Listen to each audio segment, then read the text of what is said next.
What's up, guys? Before we start this video, we're having our massive May 4th sale at TheorySabers.com. You get one free saber with every saber purchase, or the choice of 20% off, plus a 1 in 40 chance of a silver ticket, which is one free saber of your choice, on top of all of those big discounts. Have a great day, and may the force be with you. Fulfill your destiny.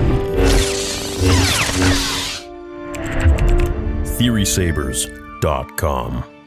What's up? All right, so we have a new movie that has been announced officially, and the date and the title coming May 28th, 2027.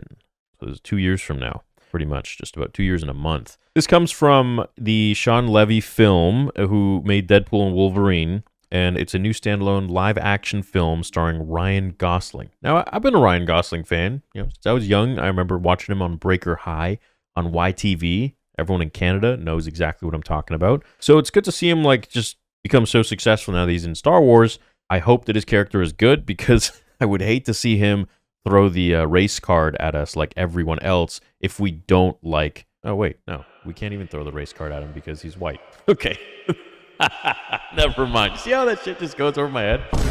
So production starts this fall for a May 28th, 2027 release. But beyond those basics, we know very little about the plot of Starfighter, which is what it's called. Lucasfilm only relieved one crucial detail. The film is set about 5 years after the events of Star Wars: The Rise of Skywalker. That places Starfighter further down the Star Wars timeline than any Star Wars movie or series to date. Well, I thought the Rey movie takes place 7 years after. What do we know about this period in Star Wars lore? Well, that literally doesn't matter because they don't take anything from lore whatsoever. This is 30-something, 27-something years after Return of the Jedi, and then the entire sequel trilogy was literally 1 year.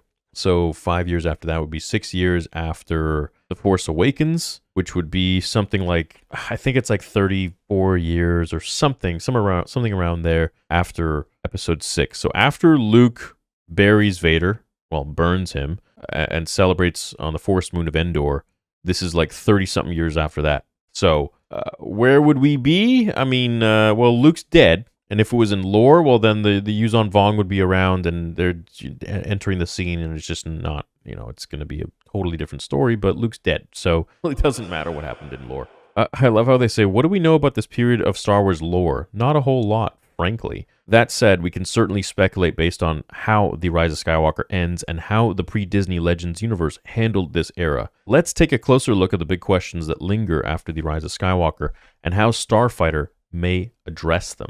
Okay, so it might go after the Starfighter games. If you haven't read the books by Michael Stackpole, I also interviewed him years ago. That was fun. First, we'd be remiss if we didn't touch on the fact that Star Wars Starfighter shares the same name with a short-lived series of games from the PS2 Xbox era. The original Star Wars Starfighter was released in 2001, followed by the sequel, Jedi Starfighter, in 2002. The new movie might share a name with these two games, but we wouldn't expect it to borrow much, if at all, from the games in terms of plot. The original Starfighter game is set during Episode 1, showcasing some of the other heroic pilots before and during the Battle of Naboo. Jedi Starfighter, meanwhile, takes place during Episode 2, focusing on Jedi Master Adigalia and Nim, a pirate character introduced in the first game. The new movie is set many decades after the two games, making it very unlikely it'll adapt plot points from either one. That being said, it's always possible that the Starfighter movie could take a page from the Jedi Starfighter in terms of its ship-to-ship combat. So again, it seems like it's another movie that has nothing to do with the Force or the Jedi or whatever. And if they do want to incorporate them, then they're probably going to do it in some sort of a way like they did in Skeleton Crew, where it's, kind of off to the side. You're wondering, you don't really learn anything new, but there's just one random character that might have the Force or uses it or had some sort of a background with it or familiarity. I really don't care about anything else other than lightsabers, the Force, Jedi, Sith, and good character development. If you want to show me a story like Andor, yes, it's interesting, it's fine, but it's just a space movie, right? Set within the world of Star Wars, fine, but it's not Star Wars to me. Star Wars to me is the first 6 films, it's the Clone Wars, it's Jedi,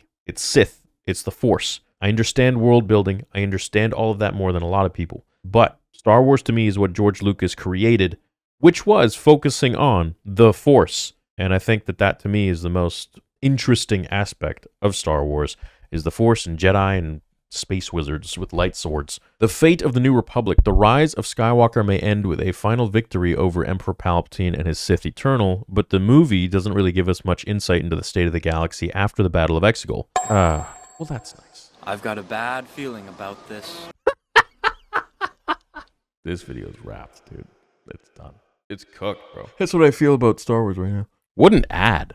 Oh, that's a little better. Anyways, so what was I saying before I was interrupted by Darth Yeast?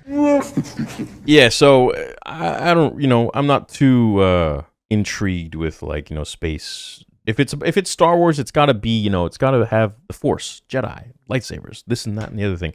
But if it's just like Andor or something, I just find it, it's such it's a space drama show or movie, and that's fine and dandy, but it's not Star Wars. I mean, don't get me wrong, Top Gun is an amazing film, one of my favorites. I love Top Gun, but it's not Star Wars. It's totally different. So back to what I was saying, I feel like what they're doing with the new Rey movie coming out, this movie coming out, they're all happening around the same time period of 5 to 10 years after the sequel trilogy, after Rise of Skywalker, and they're probably going to set up new pieces of the chessboard with new villains, and I'm thinking Talon will probably be the villain, perhaps in that timeline. They'll have a powerful female antagonist, they'll have a powerful female protagonist, which is Rey, and they'll just fight each other. That's probably where we're headed. Maybe one day we'll see Starkiller, which would be cool, but I do not ever think that will happen because he would either get nerfed or he would just be, otherwise he would just be too powerful. So, this article is talking about how there's a power struggle in the galaxy, and that's exactly what happened with George Lucas' sequel trilogy,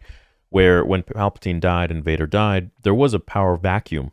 A lot of stormtroopers, a lot of crime syndicates, they were all fighting for power because it was up for grabs, but, nobody really had the same power and authority that the Emperor had, that Vader had, that they could enforce. So, who did it fall to? And it fell to Maul. And so I feel like where we're going to take this is Darth Talon, trained by Maul, will most likely take that power vacuum and super insert herself to become the new power, the new Emperor, the new controller, the new villain. And they're probably going to make her pretty badass. They're probably going to make us really fall in love with her character and her character progression, so that it'll be quite conflicting when she does fight Rey or whatever, unless they do the switcheroo and make them switch, over real quick. But I hope they don't, because that's such cheap storytelling.